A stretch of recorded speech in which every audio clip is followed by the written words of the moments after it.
সুপ্রিয় দর্শক, স্বাগতম জানাচ্ছি সর্বশেষ আপডেট বাংলা সংবাদে। শুরুতেই জানিয়ে দেব সংবাদ শিরোনাম, এরপর থাকছে বিস্তারিত। জানিয়ে দেব ভয়ঙ্কর সব সংবাদ যা শুনলে আপনার চোখ কপারে উঠে যাবে। শুরুতেই জানিয়ে দেব এবছরই দেশে ফিরছেন শেখ হাসিনা, আওয়ামী লীগকে আটকাতে শেষ চেষ্টা তারেকের। বিস্তারিত থাকছে প্রতিবেদনে। শেখ হাসিনার দলের বিরুদ্ধে বড়সড় চক্রান্ত, ষড়যন্ত্র করে তো দলটার কার্যক্রম নিষিদ্ধ করে দেওয়া হয়েছে। পাশাপাশি দেখা গিয়েছে আওয়ামী লীগের নেতা কর্মীকে ধরপাকড়। তারা কি হয়নি, তাদের বিরুদ্ধে মব করা হয়েছে, জেলে মৃত্যু পর্যন্ত ঘটেছে, নদ থেকে উদ্ধার হয়েছে দেহ। কিন্তু এখন যে ষড়যন্ত্র করা হয়েছে সেটা কাটিয়ে উঠতে পারবেন শেখ হাসিনা? এই পরিকল্পনা কি বিএনপির তরফে, নাকি এর পিছনে রয়েছে অন্য কোনো রহস্য?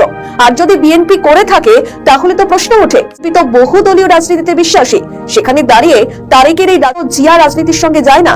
একটি বড় গণতান্ত্রিক দল আরেকটি গণতান্ত্রিক দলকে দমানোর জন্য ক্রমাগত ষড়যন্ত্র করে যাচ্ছে। বাংলাদেশ আন্তর্জাতিক অপরাধ ট্রাইব্যুনালের চিফ প্রসিকিউটর আমিনুল ইসলাম বলছেন, তাদের তদন্ত সংস্থা নাকি প্রমাণ পেয়েছে যে দল হিসেবে আওয়ামী লীগ অপরাধী। এখন রাজনৈতিক বিশেষজ্ঞরা যেহেতু তারা প্রমাণ পেয়েছে, তাই এটা এখন প্রমাণ করার সময়ের অপেক্ষা। কিন্তু কি বলেছেন আমিনুল ইসলাম? তিনি বলছেন, জুলাই গণঅভ্যুত্থানের মধ্যেই দলগতভাবে আওয়ামী লীগের পৃষ্ঠতা রয়েছে, ব্যক্তিগত দায় রয়েছে, সুপিরিয়র রেসপন্সিবিলিটি রয়েছে, সমস্ত বিষয় নিয়ে তদন্ত চলছে। প্রাথমিক সংশ্লিষ্টতার মধ্যে কি রয়েছে? এই প্রশ্নে তিনি বলেন, জুলাই আন্দোলনের মধ্যে দলগত তাদের সংশ্লিষ্টতা রয়েছে, ব্যক্তিগত দায় রয়েছে, এগুলো নিয়েই আমাদের তদন্ত চলছে। এদিকে রবিবার আমিনুল ইসলাম আলম সাংবাদিকদের প্রশ্নের উত্তরে শেখ হাসিনার ফেরার সুযোগ রয়েছে, পাশাপাশি তিনি আপিল করতে পারবেন। এমনকি তিনি বলেন, শেখ হাসিনার ফেরার ক্ষেত্রে কোনো আইন বাধা নেই এবং সেক্ষেত্রে বলেছিলেন তিনি, শুনুন, আমরা চাই যে তিনি দেশে আসুন, তিনি তার বিরুদ্ধে যে দণ্ড আছে তিনি সেটা চ্যালেঞ্জ করুক, ফাইল করুক, আমরাও চাই, এবং তিনি এই দেশে আসতে তো কোনো আইনগত বাধা নাই। রবিবার বললেন এক কথা, ঠিক একদিন পর বলছেন পুরো উল্টো কথা। সেদিন তো তিনি এটাও বলছিলেন যে সংগঠনের বিরুদ্ধে কোনো অভিযোগ নেই, কাজেই শেখ হাসিনা যেহেতু আওয়ামী লীগের সভানেত্রী, সেক্ষেত্রে তার কোনো চিন্তাই নেই। সংগঠন হিসেবে অপরাধ করে থাকে, তার তো বিচার হতে হবে। আপনি সরকার সন্ত্রাস বিরোধী আইন 2009-এর 18 বিধান অনুযায়ী আপনি কোনো বিচারও আপনার কোনো সংগঠনকে ব্যান করতে পারবেন অথবা কার্যক্রম নিষিদ্ধ করার সুযোগ আছে। বাট ওই সংগঠনটি যদি অন্যায় করে থাকে, অপরাধ করে থাকে, তার তো বিচার হতে হবে। বিচার ছাড়া যদি আপনি ওই সংগঠনটাকে ব্যান করেন তাহলে তো জনমনে প্রশ্ন দেখা দেবে। তো সেই কারণে সংগঠন হিসেবে কোনো অপরাধ করেছে কিনা এটা অবশ্যই তদন্ত হওয়া প্রয়োজন, এবং সেটি হচ্ছে। এবং সেখানে যদি তাদের বিরুদ্ধে যদি অভিযোগ প্রমাণিত হয়, তারপরে আমাদের এখানে বিচার সাপেক্ষে প্রয়োজনীয় ব্যবস্থা নেওয়া যেতে পারে। অথবা শেখ হাসিনার যে সাজা হয়েছে, তিনি কিন্তু প্রধানমন্ত্রী হিসেবে রেসপন্সিবিলিটির দায় নিয়ে তার শাস্তি হয়েছে। আওয়ামী লীগ সভানেত্রী হিসেবে কিন্তু তার সাজা হয়নি। যখন সংগঠন হিসেবে দায় আসবে তখন কিন্তু তিনি সভানেত্রী হিসেবে তার যে ভূমিকা, সেইভাবে এটা সেপারেটলি বিচার হতে পারে যদি রিপোর্ট আসে। তাহলে কি এর পিছনে বড়সড় কোনো চক্র কাজ করছে, যেখানে অ্যাপও রাখতে বাধ্য হচ্ছেন আমিনুল? এর পিছনে কি কলকাঠি নাড়ছে বিএনপি প্রশাসন? যদি তাই হয়ে থাকে তাহলে তো গভীর ষড়যন্ত্র। দেশে আওয়ামী লীগের রাজনীতি করা পুরোপুরি বন্ধ করে দেওয়ার একটা প্রক্রিয়া চূড়ান্ত করে দেওয়া হচ্ছে। কিন্তু কূটনৈতিক বিশেষজ্ঞরা বলছেন, যেহেতু আন্তর্জাতিক অপরাধ ট্রাইব্যুনাল নানা প্রশ্নে প্রশ্নবিদ্ধ, আন্তর্জাতিক ক্ষেত্র থেকে চিঠি আসছে, পাশাপাশি তারা শেখ হাসিনা বা আওয়ামী লীগের বিচার করতে পারবে কিনা সেটা নিয়ে প্রশ্ন রয়েছে। কারণ আন্তর্জাতিক অপরাধ ট্রাইব্যুনাল গঠন করা হয়েছিল মুক্তিযুদ্ধ অপরাধীদের জন্য, আর এই হাসিনার জন্য বড় সুযোগ। আদালতে তদন্তকারী সংস্থা যতই অভিযোগ আনুক না কেন, যদি গোটা আদালতটাই অবৈধ হিসেবে ঘোষিত হয়, সেক্ষেত্রে তো পুরোটাই বৃথা। এখন দেখার পরিস্থিতি ঠিক কোন দিকে যায়। ইউনুসের চক্রান্তে প্রায় 2 বছর ধরে নিষিদ্ধ আওয়ামী লীগ। এই 2 বছরে একাধিক ঝড়ঝাপটার মধ্যে দিয়ে গেছে আওয়ামী লীগ। দলের শীর্ষ নেতৃত্বে বড় অংশ দেশের বাইরে বা আইনি জটিলতায় হয়ে যায়নি আওয়ামী লীগের সংগঠন। পুলিশের একটি গোপন গোয়েন্দা প্রতিবেদনের দাবি, 5 প্রবীণ নেতাকে সামনে রেখে আবার সংগঠিত হওয়ার চেষ্টা করছে আওয়ামী লীগ। প্রশ্ন উঠছে, এটাই কি আওয়ামী লীগের দিকের নীল নকশা? বাংলাদেশের রাজনীতিতে আওয়ামী লীগের ভবিষ্যৎ নিয়ে যখন জল্পনা তুঙ্গে, ঠিক তখনই একটি গোপন রিপোর্ট নতুন করে আলোচনার জন্ম দিয়েছে। ওই প্রতিবেদনে দাবি করা হয়েছে, দলটির শীর্ষের অনুপস্থিতিতে জামিনে থাকা 5 জন প্রবীণ নেতাকে সামনে রেখে আবার সাংগঠনিক কার্যক্রম সক্রিয় করার চেষ্টা চলছে। যদি এসব তথ্যের বিষয়ে আওয়ামী লীগের আনুষ্ঠানিক কোনো বক্তব্য আসেনি, তবু নিরাপত্তা সংস্থার পর্যবেক্ষণ রাজনৈতিক মহলে নতুন প্রশ্ন তুলেছে। প্রতিবেদন অনুযায়ী শেখ হাসিনার কারামুক্তি এবং 6 দফা দিবসকে ঘিরে দলীয় নেতাকর্মীদের সক্রিয় করার উদ্যোগ নেওয়া হয়েছিল। গোয়েন্দা পর্যবেক্ষণে বলা হয়েছে, অনলাইন প্ল্যাটফর্ম, সমাজ মাধ্যম এবং বিভিন্ন ডিজিটাল মাধ্যমে এদের সঙ্গে যোগাযোগ রক্ষা, সাংগঠনিক বার্তা ছড়িয়ে দেওয়ার চেষ্টা অব্যাহত রয়েছে। একই সঙ্গে বিভিন্ন স্থানে ঝটিকা মিছিল, পোস্টারিং, লিফলেট বিতরণ এবং মানববন্ধনের মতো কর্মসূচির তথ্য করা হয়েছে বলে প্রতিবেদন প্রতিবেদনে উল্লেখ রয়েছে। সব থেকে বেশি আলোচনায় এসেছে 5 নেতার নাম। প্রতিবেদনে বলা হয়েছে সাবের হোসেন চৌধুরী, আব্দুল লতিফ সিদ্দিকী, মেজর সালাউদ্দিন মিয়াজি, ডক্টর শিরিন শারমিন চৌধুরী এবং ডক্টর সেলিনা হায়াত আইভির রাজনৈতিক কর্মকাণ্ড নিবিড়ভাবে পর্যবেক্ষণের সুপারিশ করা হয়েছে। গোয়েন্দা মূল্যায়নের দাবি এই নেতাদের ঘিরে দলীয় যোগাযোগ পুনর্গঠন এবং সাংগঠনিক সমন্বয়ের চেষ্টা হতে পারে। যদি প্রতিবেদনে কোথাও বলা হয়নি যে তারা প্রকাশ্যে এই ধরনের উদ্যোগের নেতৃত্ব দিচ্ছেন, বরং তাদের কর্মকাণ্ড সুপারিশ করা হয়েছে। প্রতিবেদনের আরেকটি গুরুত্বপূর্ণ দিক হল সীমান্তবর্তী এলাকার পরিস্থিতি। সেখানে দাবি করা হয়েছে বিদেশে অবস্থানরত কিছু নেতাকর্মী সীমান্ত দিয়ে দেশে ফিরে সাংগঠনিক যোগাযোগ পুনঃস্থাপনের চেষ্টা করছেন। নিজেদের এলাকায় না থেকে পার্শ্ববর্তী এলাকায় অবস্থান নিয়ে নতুন কমিটি গঠন এবং ওয়ার্ড থেকে জেলা পর্যায় পর্যন্ত সাংগঠনিক কাঠামো পুনর্গঠনের উদ্যোগের কথাও প্রতিবেদনে উল্লেখ। এই কারণেই সীমান্ত এলাকায় নজরদারি বাড়ানোর সুপারিশ করা হয়েছে। গোয়েন্দা প্রতিবেদনে রাজধানীর গুলিস্তান, শাহবাগ, যাত্রাবাড়ি, ধানমন্ডি, মিরপুর, মোহাম্মদপুর, উত্তরা সহ বিভিন্ন এলাকায় আওয়ামী লীগ অঙ্গ সংগঠনের নেতাকর্মীদের মধ্যে যোগাযোগ বজায় থাকার দাবি করা হয়েছে। রাজনৈতিক বিশ্লেষকদের মতে কোনো বড় রাজনৈতিক দল সাংগঠনিকভাবে দুর্বল হয়ে পড়লেও তার তৃণমূল নেটওয়ার্ক পুরোপুরি বিলীন হয় না। সেই নেটওয়ার্ক কতটা কার্যকর হবে তা নির্ভর করে নেতৃত্ব, রাজনৈতিক পরিবেশ, আইনি বাস্তবতা, জনসমর্থনের উপর। ফলে কথিত গোয়েন্দা প্রতিবেদনে যে চিত্র তুলে ধরা হয়েছে সেটি ভবিষ্যতের রাজনৈতিক হবে কিনা তা এখনই নিশ্চিত করে বলা সম্ভব নয়। তবে একটি বিষয় স্পষ্ট, আওয়ামী লীগকে ঘিরে বাংলাদেশের রাজনীতি এখনো জিয়ে রয়েছে। আওয়ামী লীগ সাংগঠনিকভাবে পুনর্গঠনের চেষ্টা করলে রাষ্ট্র যদি সরকারের উপর কঠোর নজরদারি জারি রাখে, তাহলে আগামী দিনে বাংলাদেশের রাজনৈতিক অঙ্গনে নতুন উত্তাপ তৈরি হওয়ার সম্ভাবনা উড়িয়ে দেওয়া যায় না। আর সেই কারণেই 5 নেতাকে ঘিরে এই গোয়েন্দা মূল্যায়ন নিরাপত্তা প্রতিবেদন নয়, বরং বাংলাদেশের ভবিষ্যৎ রাজনৈতিক সমীকরণ নিয়ে নতুন বিতর্কেরও সূচনা করেছে।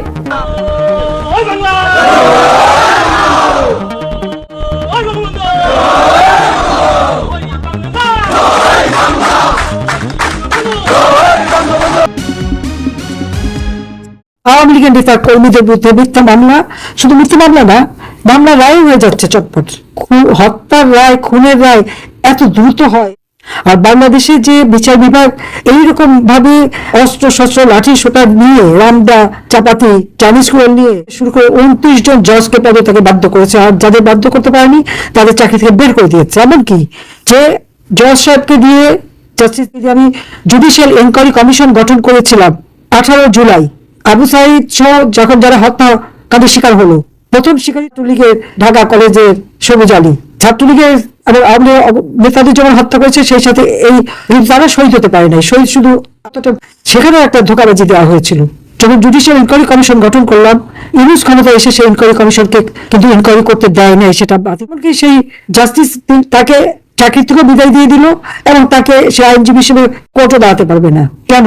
এখান থেকেই তো ধোঁকাবাজি করে মানুষকে বোকা বানিয়ে আজকে এই ঘটনাটা করে দেশের সর্বনাশটা করে দিয়েছে। আজকে অর্থনৈতিক অবস্থা চরম, মানুষের কাঁধে নিরাপত্তা বলে কিছু নেই, মানুষের জীবনে সামাজিক নিরাপত্তা বন্ধ, টিকা দিতে পারে না, টিকা ক্রয় করা হয়নি, টিকার অভাবে শত শত শিশু প্রতিনিয়ত ব্যথা নেই, এইরকম একটা দুর্বিষহ অবস্থা চলছে। আজকে যখন দেখি আমার দেশের মানুষ এভাবে কষ্ট পাচ্ছে, প্রতিনিয়ত মায়ের কোল খালি হচ্ছে। হ্যাঁ, আমাকে দিয়েছিল সবকিছু মানি, কিন্তু আমি মানুষের এই কষ্ট তো দেখা যায় না। এই যে আমি ফিরে আসবো, খুব দ্রুতই আমি ফিরে যাব। হ্যাঁ, আমাকে ফাঁসির হুকুম দেওয়া হয়েছে, ফাঁসি যে কোথায় দেবেন রেডি করেন, কোন জেলে রাখবেন সেটাও তৈরি করেন। আমি সময় হলে ফিরে আসবো, যদি আমার পাসপোর্ট বন্ধ, আমার মুভমেন্ট বন্ধ, তার বসে আমার পাসপোর্ট চালু করে ফিরে আসতে পারি, অথবা যে প্লেনে করে আমাকে এখানে রেখে গেছে সেই প্লেন পাঠান, আমি চলে যাচ্ছি। আমি মানুষের পাশে দাঁড়াবো। আর মানুষের পাশে দাঁড়ানোর জন্য শিকারটা ঝুলতে হয়। হ্যাঁ, আমি মানুষের জন্য সেই ত্যাগ স্বীকার করতে সবসময় প্রস্তুত। কারণ যেখানে আমাদের হাজার হাজার নেতা কর্মীকে, বাংলাদেশের জনগণকে পিঠে অন্তঃসত্ত্বা পুলিশ পর্যন্ত যেখানে রেহাই পায়নি, সেখানে আর জীবনের মা তো আমার নেই, আর সবই তো হারিয়েছি। প্রতিষ্ঠা ভেঙে শেষ করা হয়েছে এবং সেই ভাঙা ইট কাঠকেও তারা ভয় পায়। এটা সেখানে কাউকে যেতে দেয় না। বঙ্গবন্ধুকে যেভাবে অপমান করা হয়েছে, ইতিহাস বিকৃত করতে হবে, সেটা আমার বিশ্বাস, সেটা আমরা করতে পারবো। আমি আজকে দিনে জনগণকে একটা কথাই বলবো, দেশবাসীকে একটা কথাই বলবো, যে আমি আপনাদের পাশে আছি।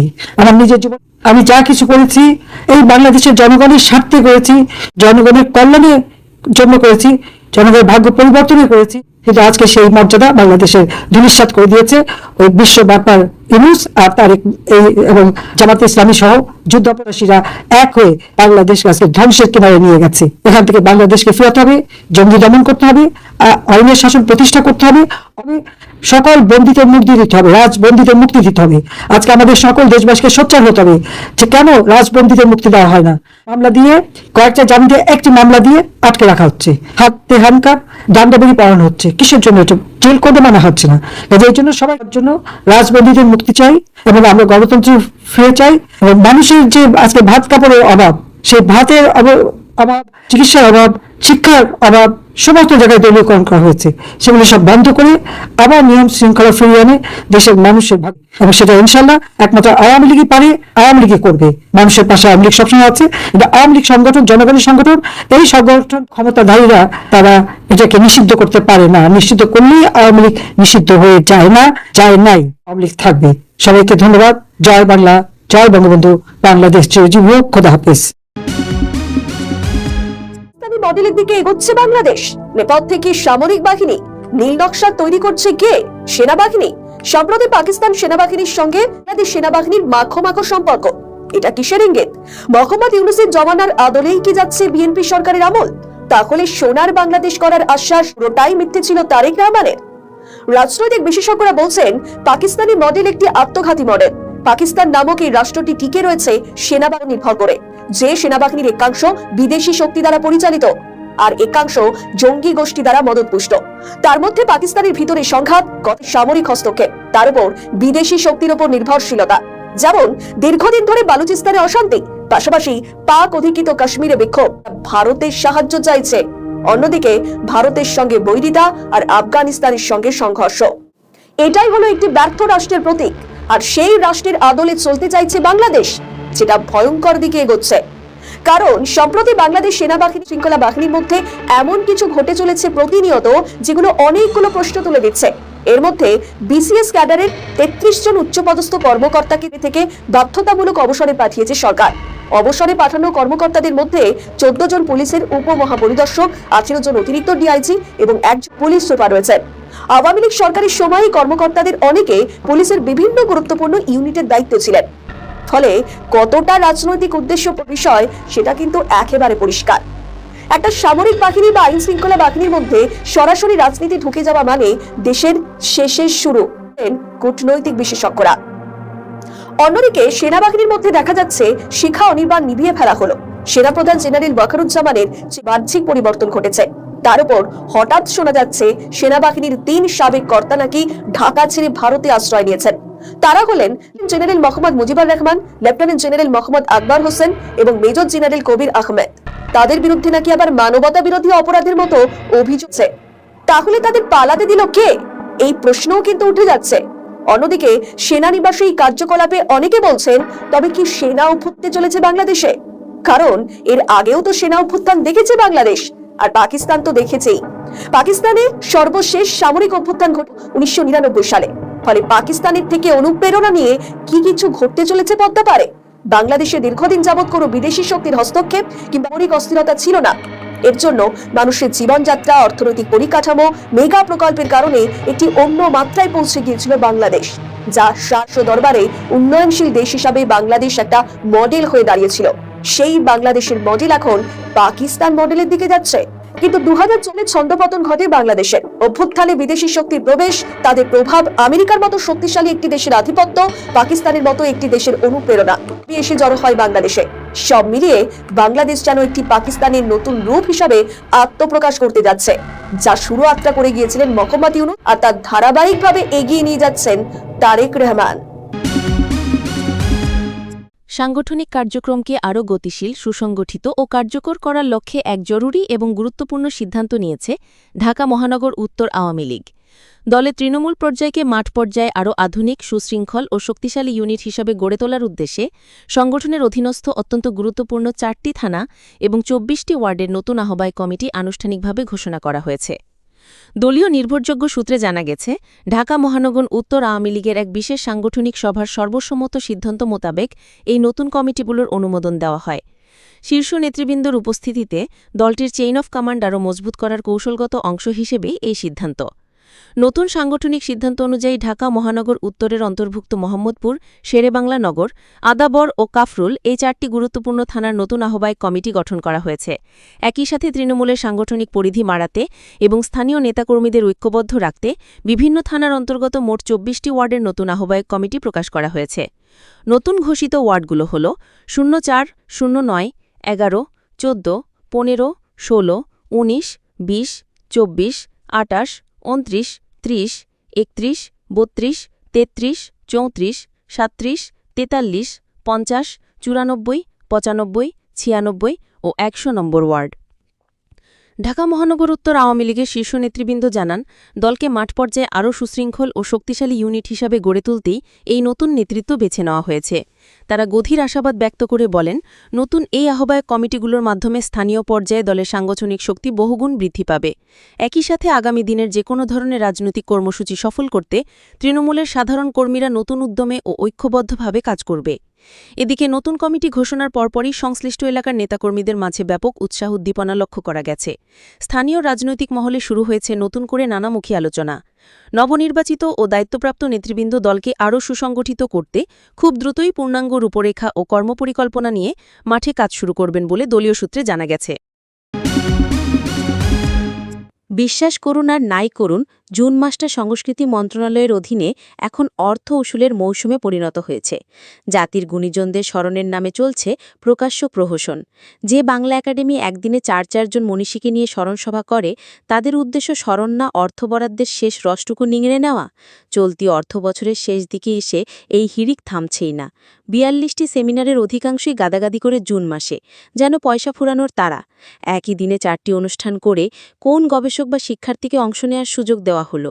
উত্তর সোজা, দেওয়া হয়নি। এটা বাজেট পোড়ানো, স্মরণ না। সবচেয়ে বীভৎস দৃশ্যটা দেখা গেছে শিল্পী কল্যাণ ট্রাস্টে। ৫টি অনুষ্ঠানের প্রতিটিতে মূল প্রাবন্ধিক একই ব্যক্তি, আয়োজকও তিনি। সঙ্গীত থেকে ভাষা আন্দোলন, নৃত্য থেকে মধ্যযুগীয় কৃষক বাদশার বিদ্রোহী কন্যা খনা, সব বিষয়ে একা গবেষণা করে ফেললেন ট্রাস্টের ব্যবস্থাপনা পরিচালক। এটা গবেষণা না, এটা সাংস্কৃতিক দেউলিয়াত্বের চরম নমুনা। নজরুল ইনস্টিটিউটের চিত্রও এক। অতিথি, আলোচক, সভাপতি সবাই প্রতিষ্ঠানের ভেতরের লোক, যেন নিজেরাই আয়োজন, নিজেরাই অতিথি, নিজেরাই তালি দিচ্ছেন। ইব্রাহিম খাঁয়ের পরিবারকে পর্যন্ত জানানো হয়নি যে তার নামে কোনো আয়োজন হচ্ছে। এটা স্মরণসভা না শ্মশানকালীর পূজা? সংস্কৃতি মন্ত্রণালয়ের কর্মকর্তারা বলছেন দায় তাদের না, অথচ এই একই কর্মকর্তারা ঘুরে ফিরে প্রতিটি অনুষ্ঠানের অতিথি তালিকায় নাম লেখাচ্ছেন। মন্ত্রণালয়ের এক যুগ্ম সচিব বলেই ফেললেন, প্রতিনিধি হিসেবে তারা যান। প্রশ্ন হল, জনগণের করের টাকায় কেন এই প্রতিনিধিত্বের নামে ভোজ খাওয়া হবে? গত ২০০১-৬ মেয়াদেও বিএনপি জামাত জোট ক্ষমতায় এসে সংস্কৃতি অঙ্গনকে গোয়ালঘরে পরিণত করেছিল। বুদ্ধিজীবীদের ওপর হামলা, সাংস্কৃতিক প্রতিষ্ঠানে দলীয়করণ আর অর্থ আত্মসাতের যে কালো অধ্যায় আমরা দেখেছি, ২০০৬ সালে আবার তার পুনরাবৃত্তি ঘটছে। কোনো নীতিমালা নেই, জবাবদিহিতা নেই, আছে শুধু ক্ষমতার দাপট আর চাটুকারিতার প্রতিযোগিতা। আয়োজনের নামে এই লুটপাট এখনই বন্ধ হওয়া উচিত। যে মন্ত্রী বলছেন জানতাম না, তারই অজ্ঞতা দেশের সাংস্কৃতিক অঙ্গনের জন্য অপমানজনক। জনগণের টাকায় কেনাকাটা করে প্রশাসনের লোকজন নিজেরাই গবেষক ও অতিথি সেজে বসে থাকবেন, এটা কোনো নিয়ম না। এটা ২০০৬ সালের বাংলাদেশ না, এটা ২০০১ থেকে ৬ সালের অন্ধকারে ফিরে আসার আরেক নাম। জাতীয় নাগরিক পার্টির এনসিপির সদস্য সচিব আক্তার হোসেন বলেছেন, জুলাইয়ের বিপক্ষে নানা কলাকৌশলের মধ্যে দিয়ে অবস্থান নিতে চায় অনেকে। অনেকে চিত্রনায়িকা সাজে, অনেকে মডেল সাজে, অনেকে সিনিয়র সাংবাদিক সাজে। নানা কিছু সেজে তারা জুলাইয়ের বিপক্ষে অবস্থান গ্রহণ করে। টকশোতে এসে কথা বলে, এমনভাবে কথা বলে যেন বা তারা মতপ্রকাশের স্বাধীনতা প্র্যাকটিস করছে। কিন্তু বাস্তবতা সেটা নয়। জুলাইয়ের বিপক্ষে নানাভাবে বাংলাদেশকে বিষিয়ে তোলার চেষ্টা হচ্ছে। রাজধানীর কাঁকরাইলে আইডিইবি মিলনায়নে আজ বুধবার জুলাই গণঅভ্যুত্থানে চেতনা, গণভোটের রায় বাস্তবায়ন এবং জুলাই গণহত্যা ও মানবতাবিরোধী অপরাধের বিচার শীর্ষক সেমিনারে আক্তার হোসেন কথা বলেন। সরকারের কাছে অতি দ্রুত গণভোটের রায় মেনে সংবিধান সংস্কার পরিষদ বাস্তবায়ন করার দাবি জানান আক্তার হোসেন। তিনি বলেন, বাংলাদেশের মানুষেরা আর রক্তপাত দেখতে চায় না। তারা একটা গণতান্ত্রিক উপায়ের মধ্যে দিয়ে রাষ্ট্রের একটা কাঙ্ক্ষিত সংস্কার, রূপান্তর দেখতে চায়। এনসিপির সদস্য সচিব বলেন, সংসদের বক্তৃতায় তারা বলেছেন, গণভোটের ৪টে প্রশ্নের ৩.৫ তারা মানেন, আধাটা তারা মানেন না। আমরা তাদের বলতে চাই, বাংলাদেশের ৭০% জনগণ ওই ৪টে প্রশ্নকে মেনেই গণভোটকে জয়ী করেছে। অতএব জনগণের যে রায়, তার বাইরে এসে আপনি আধাটা মানবেন না, সেটা হওয়ার আর কোনো সুযোগ নেই। আক্তার হোসেন বলেন, যার মধ্যে দিয়ে বাংলাদেশ শাসনের কাঙ্ক্ষিত সংস্কার হবে, সে আধাটা আপনারা মানবেন না। ভোটের পিআর অনুযায়ী উচ্চকক্ষ হবে, সেটা আপনারা মানবেন না। জুডিশিয়ারি সেখানে স্বাধীনভাবে কার্যক্রমগুলো পরিচালিত করবে, বিচারপতি যারা নিয়োগ হবে একটা ফেয়ার সিস্টেমের মধ্যে দিয়ে বিচারপতি নিয়োগ হবে, সেটা আপনারা মানবেন না। সরকারি কর্ম কমিশন পিএসসিতে নিয়োগ হবে একটা সুষ্ঠু প্রক্রিয়ার মধ্যে দিয়ে, দুদকে নিয়োগ হবে সুষ্ঠু প্রক্রিয়ার মধ্যে দিয়ে, সেগুলো আপনারা মানবেন না। তাহলে আপনারা সংস্কারের কোন অংশটুকুকে মানবেন? বিভিন্ন স্থানে বিলাসবহুল হোটেল ও রিসোর্টে যথেচ্ছাচার করা এবং লাখ লাখ টাকা বিল না দিয়ে উল্টো মালিকপক্ষকে হুমকি-ধমকি দেওয়ার ঘটনায় এমনিতেই চরম বিব্রতকর পরিস্থিতিতে রয়েছে জাতীয় নাগরিক পার্টি এনসিপি। এই বড় কেলেঙ্কারির রেশ কাটতে না কাটতেই এবার দলটির ঢাকা মহানগর দক্ষিণের 2 শীর্ষ নেতার বিরুদ্ধে এক সাধারণ ও ক্ষুদ্র চা দোকানির 25,000 টাকা বকেয়া বিল আটকে রাখার গুরুতর অভিযোগ উঠেছে। স্থানীয় ব্যবসায়ী ও প্রত্যক্ষদর্শী সূত্রে জানা গেছে, রাজধানীর বঙ্গবন্ধু অ্যাভিনিউ এলাকার এক ক্ষুদ্র চা বিক্রেতা প্রকাশ্যে গণমাধ্যমের সামনে এনসিপি নেতা শাহরিয়ার ও সাখাওয়াত হোসেনের নাম সুনির্দিষ্টভাবে উল্লেখ করে এই বকেয়া টাকার দাবি তোলেন। ওই সাধারণ দোকানির ভাষ্যমতে, রাজনৈতিক কর্মকাণ্ড, সাংগঠনিক তদারকি ও দৈনন্দিন আড্ডার সুবাদে দীর্ঘদিন ধরে ওই 2 প্রভাবশালী নেতা তার দোকান থেকে নিয়মিত চা নাস্তা খেয়েছেন। কিন্তু দিনের পর দিন পার হয়ে গেলেও এখন পর্যন্ত 25,000 টাকার এই বকেয়া বিল তারা পরিশোধ করেননি। দীর্ঘদিন ধরে উপার্জনের এই বড় অঙ্কের টাকা না পেয়ে অবশেষে চরম নিরুপায় ও অর্থনৈতিক সংকটে পড়েছেন ওই চা দোকানি। স্থানীয়ভাবে বারবার চেয়েও বকেয়া টাকা আদায়ের কোনো পথ না দেখে তিনি শেষমেশ সরাসরি এনসিপির কেন্দ্রীয় নেতৃত্বের দ্বারস্থ হয়েছেন। কেন্দ্রীয় শীর্ষ নেতাদের কাছে লিখিত ও মৌখিক আবেদনের মাধ্যমে তিনি এই ঘটনার সুষ্ঠু বিচার দাবি করেছেন এবং নিজের হাড়ভাঙা খাটুনির উপার্জনের টাকা দ্রুত উদ্ধার করে দেওয়ার জন্য আকুল অনুরোধ জানিয়েছেন।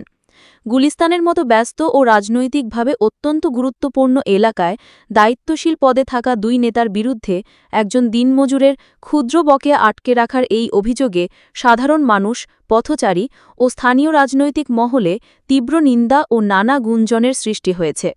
স্থানীয় ব্যবসায়ীদের অনেকেই ক্ষোভ প্রকাশ করে বলছেন, সাধারণ ও খেটে খাওয়া ক্ষুদ্র ব্যবসায়ীদের সাথে রাজনৈতিক ক্ষমতার দাপট দেখিয়ে এমন অমানবিক আচরণ দলের ভাবমূর্তিকে বড় ধরনের সংকটে ফেলছে। সম্প্রতি ঢাকার ইয়েমেনি ইন্টারন্যাশনাল হোটেলে 12.5 লাখ টাকা বিল না দিয়ে উল্টো সেখানে নারী নিয়ে মাসের পর মাস যথেচ্ছাচার ও মৌজ-মাস্তির ঘটনা প্রকাশে আসে। সেই তীব্র বিতর্কের মাঝেই এবার গরিব চা বিক্রেতার 25,000 টাকা বকেয়া মারার এই নতুন অভিযোগ এনসিপি নেতাদের ন্যূনতম নৈতিকতা, সততা ও দায়িত্বশীলতাকে সাধারণ জনগণের সামনে এক বড় ধরনের প্রশ্নের মুখে দাঁড় করিয়ে দিয়েছে।